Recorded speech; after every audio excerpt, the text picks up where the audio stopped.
of weeks ago, the universe conspired to wallop me with one of those DLGs, dang lesson gifts. When I had one of the most depressing days in recent memory, amidst about 2 weeks of intense crying episodes. I'm a big-time crier anyway, so tears springing forth from joy, something touching, grief, or inspiration is nothing out of the ordinary. But those 2 weeks saw more tears than the last 2 years combined. Losing our Molly dog was, of course, the big catalyst for this emotional dam break. We have not been without golden retriever energy in our home for more than 30 years. In all that time, at least when we lost one golden, we had another to take up the love slack. But having lost our Kelly just last year, this Molly surprise amplified the grief. Just a couple of days after Molly's farewell, Tracy, the daughter of our oldest and closest family friends, the Wolfs, reported that her mom, Jen, had passed away. Our two families had shared countless camping trips, skiing outings, picnics at the beach, and family meals from before I was born through high school. Jen was the last of our parents' generation to depart. Her passing marked the end of an era, a generation lost. Then, because we're moving in a couple of months, I was simultaneously reviewing and whittling down all the memorable correspondence I'd saved over the years. The letter from my dad when he gave me my own guitar in college, saying he hoped it would bring me as much comfort and companionship as his guitar had brought him in his loneliest hours. Christmas cards with personal notes from Jen Wolf, keeping our connection alive through the decades with the family's adventures, including grandkids now.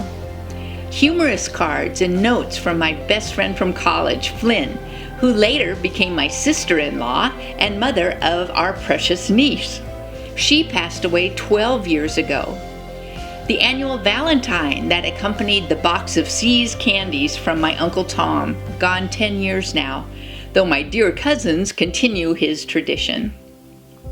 My friend Linda Hedquist, who is beyond amazing in knowing how energy gets stuck in the body, the problems it causes, and ways to release it, said my feeling so teary over Molly's passing was a wonderful sign to process letting the grief work itself through and out. She was so right. You know when you have water in your ear and you hear it sloshing and crackling in there and it drives you crazy? You jump up and down trying to get it out, trying to get it to drain. I learned a trick when we had our foster kids. If you actually add water to the ear that has water in it, then let it sit a few seconds, then tilt your head over the other way, the new water adheres to the old and it all pours out. Counterintuitive, but effective. That's how this 2-week emotional storm felt, like there was an existing well of grief buried down there. Then trigger after trigger during these 2 weeks tapped into that reservoir, and like a geyser, much more came out, eruption after eruption. Let me tell you, it was a rough 2 weeks, but it was cathartic, a huge release of pent-up grief. As they say, you must feel to heal. Just don't attach and wallow in it. I'm fortunate it was only 2 weeks. Depending on what you're going through, it can be much longer or shorter. And sure, I still have my Molly moments. But all in all, I feel back to my normal, more optimistic self.